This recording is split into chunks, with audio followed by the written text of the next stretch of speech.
Om Namo Bhagavate Vasudevaya. Reading from Srimad Bhagavatam, 3rd Canto, 23rd chapter, text number 9. Evam Ruvanam Balakhila Yogamaya Vidya Vichakshanam Avekshagatadhirasit Samprashraya Pranaya Vihvalaya Gireshad Bridavaloka Vilasadhasitananaha. Translation and purport by His Divine Grace A.C. Bhaktivedanta Swami Srila Prabhupada ki jai. Translation. Upon hearing the speaking of her husband, who excelled in knowledge of all kinds of transcendental science, innocent Devotee was very satisfied. Her smiling face shining with a slightly bashful glance, she spoke in a choked voice because of great humility and love. Purport by Srila Prabhupada. It is said that if one is already engaged in Krishna consciousness and is rendering transcendental loving service to the Lord, then it can be supposed that he has finished all the recommended courses of austerity, penance, religion, sacrifice, mystic yoga and meditation. Devahuti's husband was so expert in the transcendental science that there was nothing for him to argue about. And when she heard him speak, she was confident that since he was very much advanced in devotional service, he had already surpassed all transcendental educational activities. She had no doubt about the gifts offered by her husband. She knew that he was expert in offering such gifts, and when she understood that he was offering the greatest gift, she was very satisfied. She was overwhelmed with ecstatic love, and therefore she could not reply. Then, with faltering language, just like an attractive wife, she spoke the following words. Thus ends the Bhaktivedanta purport. Kardama Muni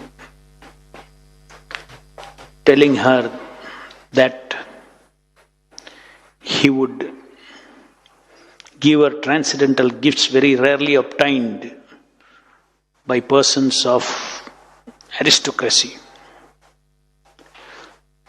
Mother Devahuti was very pleased and was anticipating the greatest gift, which she knew that whatever Kardama Muni was giving was not an ordinary gift. And because she knew that Kardama Muni was very elevated and had achieved a transcendental platform, has surpassed all transcendental educational activities, and therefore whatever he wanted to offer as a great gift as expressed by him would not be an ordinary gift. And hearing that, she was overwhelmed with ecstatic love for Kardama Muni, so much so that she could not reply to him. But with faltering voice, she continued to speak. That is the next verse. So the conversation between Devahuti and Kardama Muni bring forth very exalted relationship between a husband who is a representative of the Supreme Lord and the wife who is a humble servant of such a husband. We already discussed earlier part of this chapter how Devahuti's attitude of serving Kardama Muni exemplified how a disciple should be towards a spiritual master, completely dependent on the spiritual master's mercy, rendering service with humility and great reverence. Here also you see that she spoke in a choked voice because humility and love.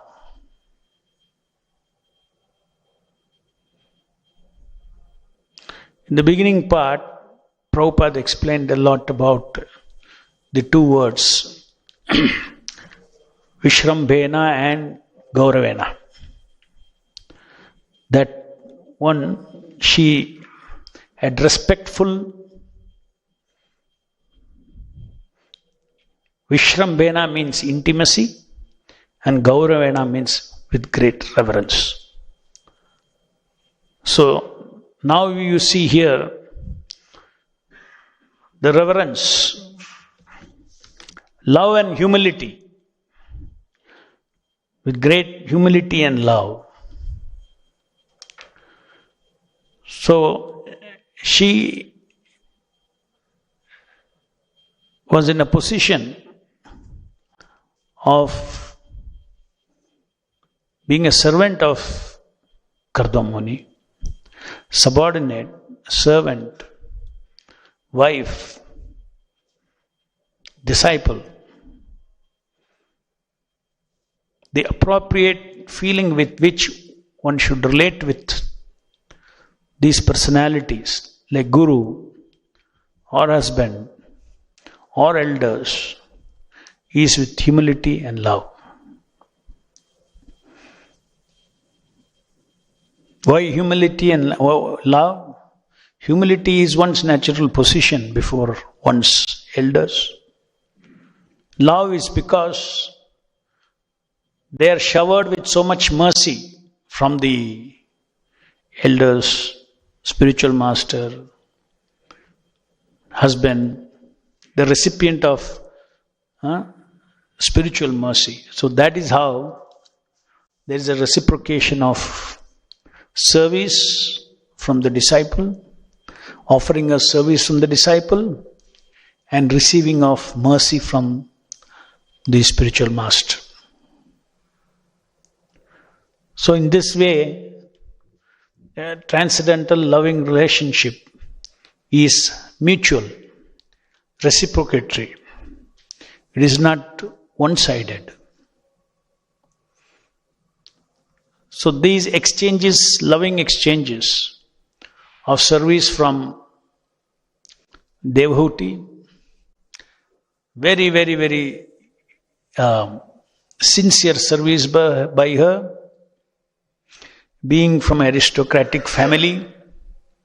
She lived in a hermitage, very austere way, practically became emaciated in engaging in service of Kardama Muni, who was always absorbed in transcendental activities and did not have any interest time in that sense to engage in any kind of a facility and a loving kind of a life that a husband could give to the wife till of course this particular incident, after which Kardama Muni, he gives her all that is, including he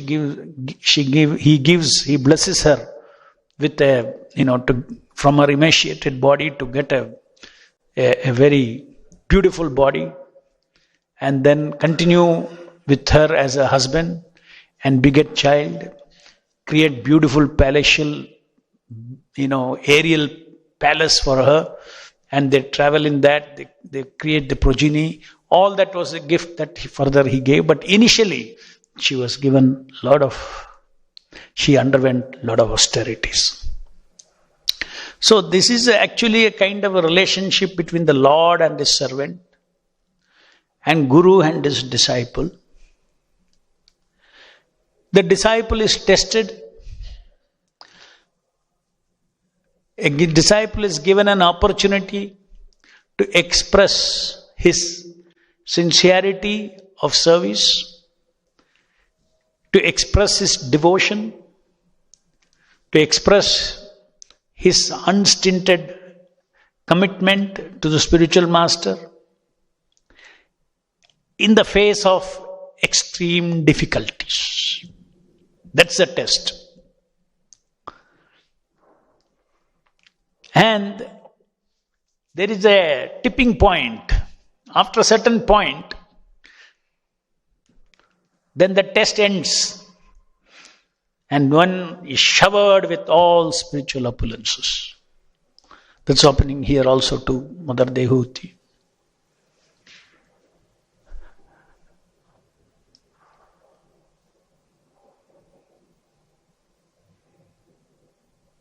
This seems to be a very, one of the common patterns in which the Lord and the devotees, the reciprocation happens between the Lord and the devotees.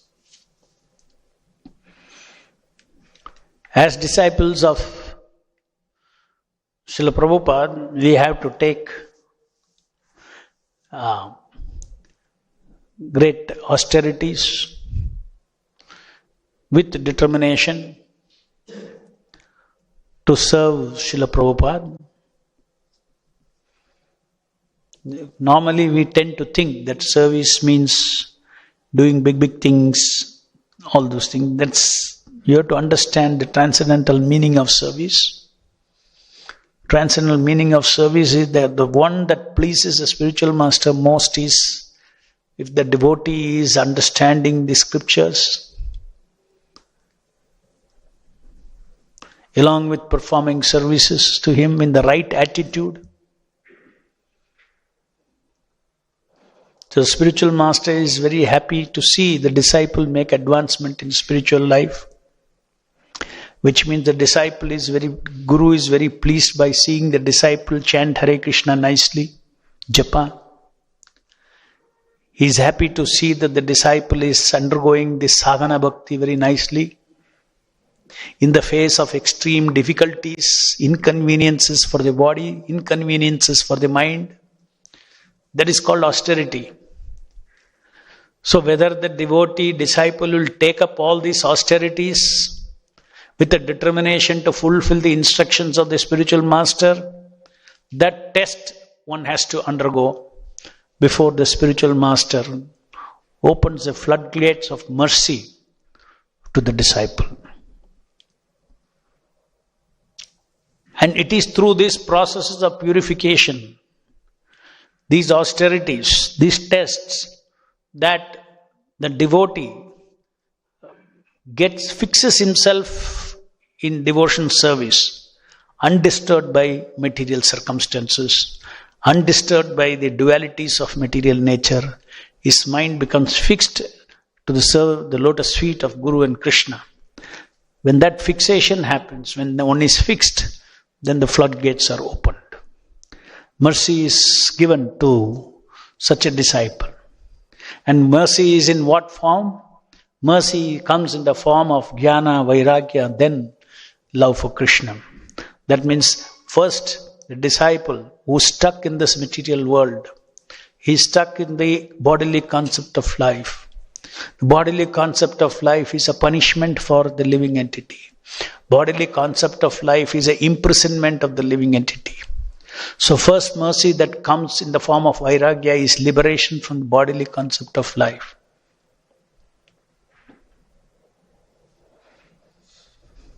Then transcendental knowledge,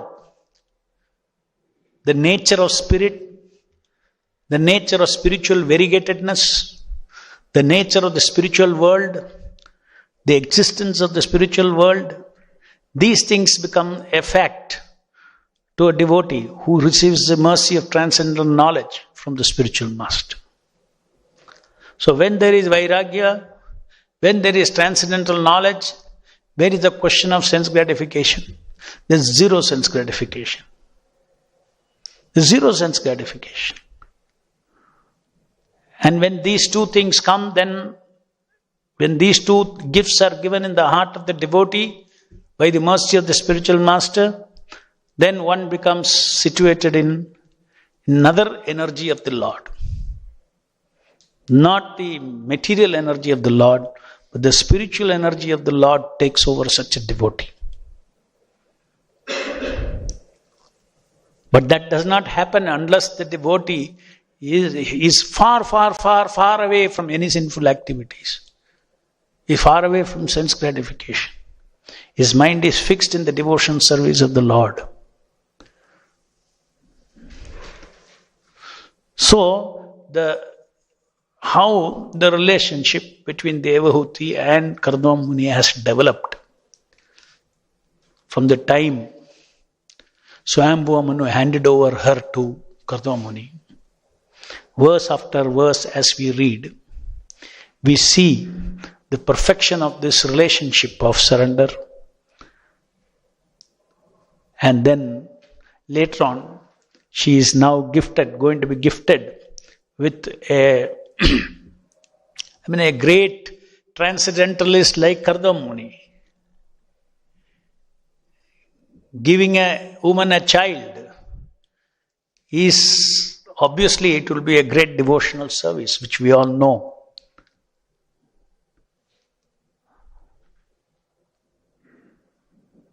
That a great son was born.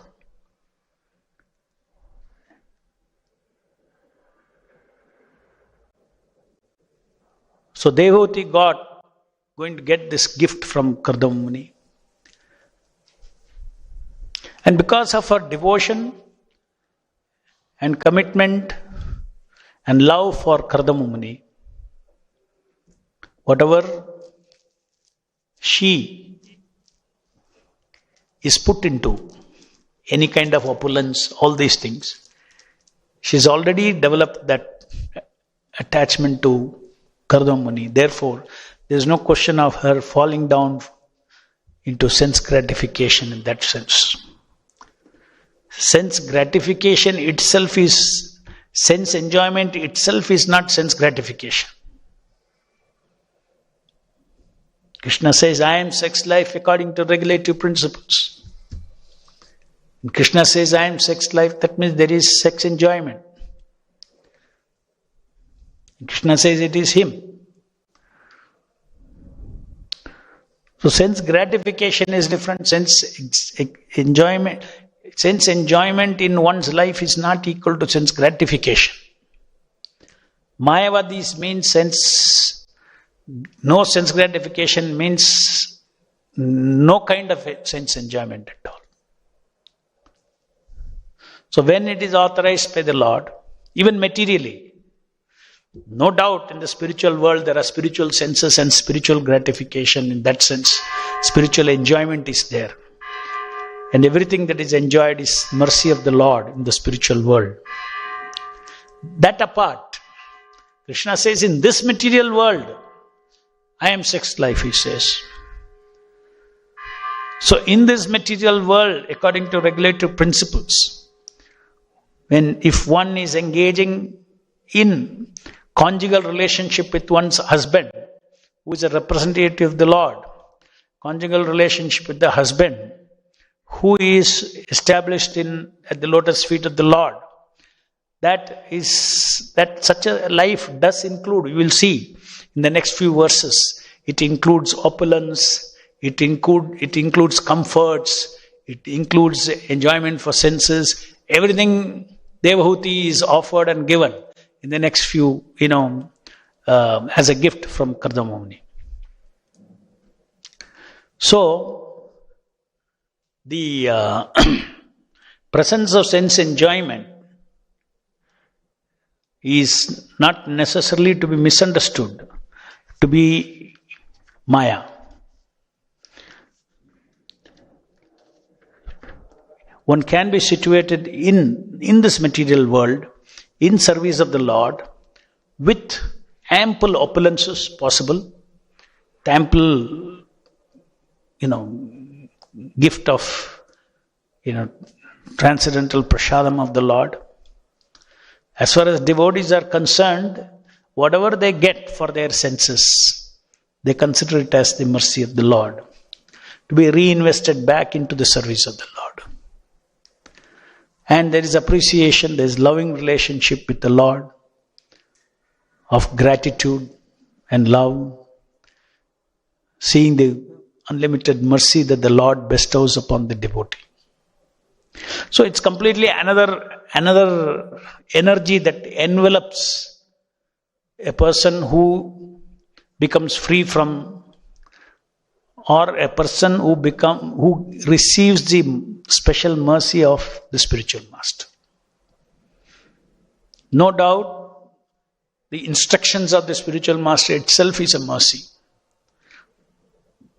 So by taking the first dose of mercy of the spiritual master, what is the first dose of mercy? Take austerities to follow the instructions of the Guru. Take tapasya to follow the instructions of the spiritual master. That shows that tapasya gives us an opportunity to express our sincerity to Guru and Krishna. And Krishna says, Ye tamam prapadyante tam sthite bhajamiham. As you surrender, I reciprocate. So ultimately, in spiritual life, we don't advance in spiritual life by accumulating things from below. It's not an ascending process of development.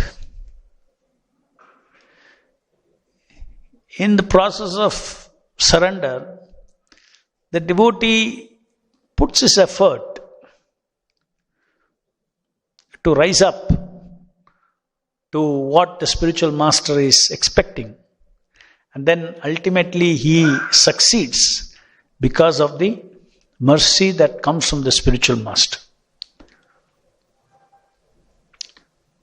So, repeatedly Prabhupada in several places talks about God helps those who help themselves. It is an absolute statement. Even in spiritual life, it is a fact. God helps those who help themselves. So we have to make our attempts and He helps us. So ultimately when we succeed or when we have jnana, we have got vairagya, we get liberated from the bodily concept of life, and we lose all taste for sense gratification, lose all taste for this gratification of the mind and the body. It can happen only by the mercy of the spiritual master, Guru and Krishna. It's a point. That's why I said it's a tipping point. Go on struggling, anticipating that mercy of the Lord.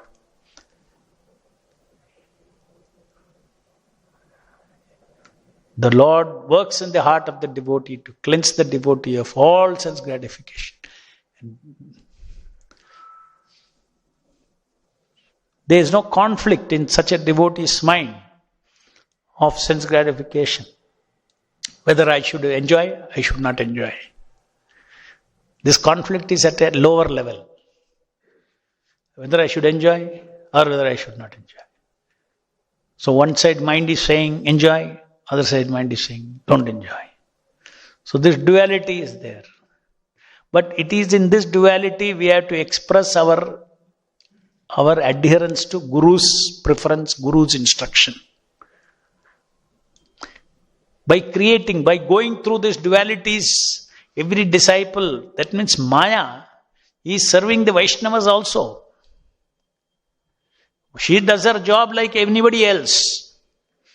But when she does her job upon the devotee, it is as good as Vaishnava Seva. Because you are put in duality, you are pulled by Maya in different directions.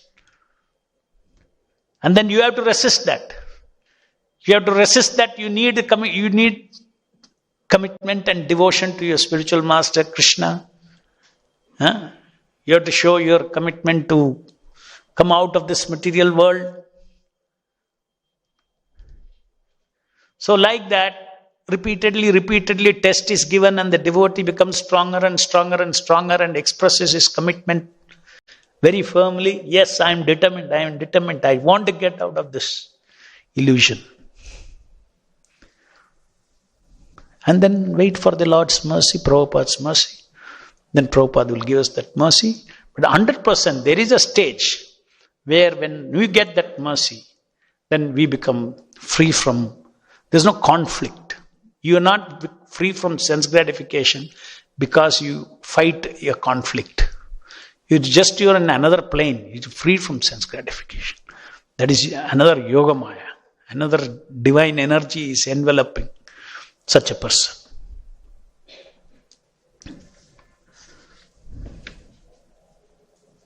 In fact, it says, next verse says, my dear husband, O best of the Brahmanas, I know that you have achieved perfection and are the master of all the infallible mystic powers because you are under the protection of Yogamaya, the transcendental nature.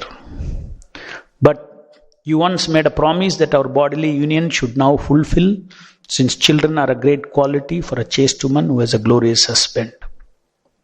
So, these Mahatmas are under Yogamaya. And our goal is also that. Like Prabhupada is writing these purports, here in the Yogamaya, there cannot be any mistakes. Krishna is dictating. So our goal is also that. But in between also, whatever we do, we get the blessings of Guru for trying. It's not that, our devotion service will be perfect. Only we come under Yogamaya. No. Our devotion service as a sadhaka, we take shelter of spiritual master. Those pulling of the mind towards sense gratification, one should not get disturbed. One should think this is the process by which I have to express my devotion, determination to go back to Godhead, to follow my spiritual master. This is part of the process. Disturbance of mind is part of the process. And only after a certain stage that there is no disturbance. Any questions?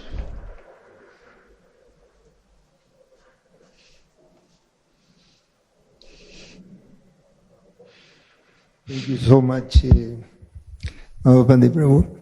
I would like to, if you allow me, to make a short commentary, and it's in regard to the magnitude of our Advaita Vrinda Bhaktivedanta Swami Prabhupada. As you pointed out, in the last month of last year, the Prabhupada Acharya, a person of such a caliber who can be compared, as you say, not falsely, as in the level of Ramanujacharya, Madhvacharya, and Nimbarkacharya, or for the influence, even Shankaracharya, regarding the influence that these people have.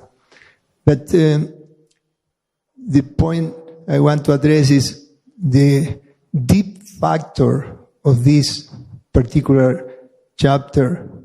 We are talking here on third canto. It's not a 10th canto. And this advice is for the newcomers in the sense of, as we are all aspirant Vaishnavas, but we should learn constantly this transcendental science in the way that is being scientifically offered to us.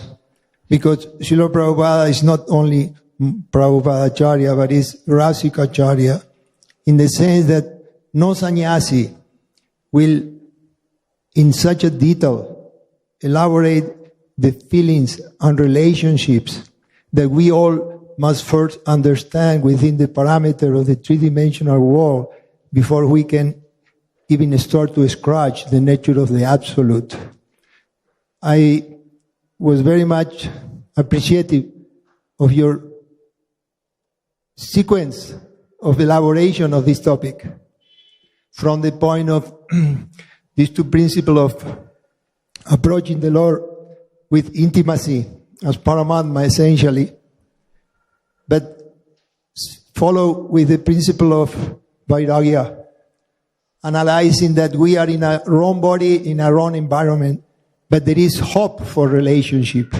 And this is where this great Prabhupada Acharya is introducing us so technically. As I say before, no sannyasi will expose.